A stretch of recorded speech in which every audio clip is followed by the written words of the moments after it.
ભારત અને શ્રીલંકા વચ્ચે મેચ હતી. ઓડીઆઈ મેચ કાલે રમાઈ અને જેમાં 12 વર્ષ પછી આ ઘટના બની છે.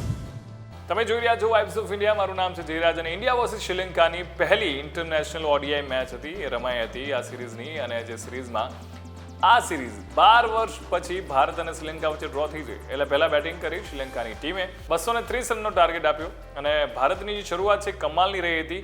73 રન પર એક પણ વિકેટ ના પડી હતી. રોહિત શર્માએ જબરજસ્ત જે T20નું એમનું ફોર્મ હતું એ જ ફોર્મમાં એ રીતે 33 બોલમાં પોતાની હાફ સેન્ચુરી પૂરી કરી અને એ પછી થોડી વાર પછી આઉટ થયા.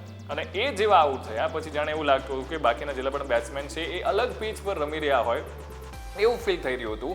અને જ્યારે છેલ્લે જો વાત કરવામાં આવે તો 14 બોલમાં માત્ર 1 રન કરવાની જરૂર હતી. ભારતની 1 વિકેટ બાકી હતી, એકચ્યુઅલી 2 વિકેટ બાકી હતી અને 2 વિકેટ બેક ટુ બેક પડી ગઈ અને શ્રીલંકાએ આ મેચ ટાઈ કરી. એટલે 12 વર્ષ પછી એવી ઘટના બની છે કે ભારત અને શ્રીલંકા વચ્ચે જે મેચ હોય એ ટાઈ થઈ છે.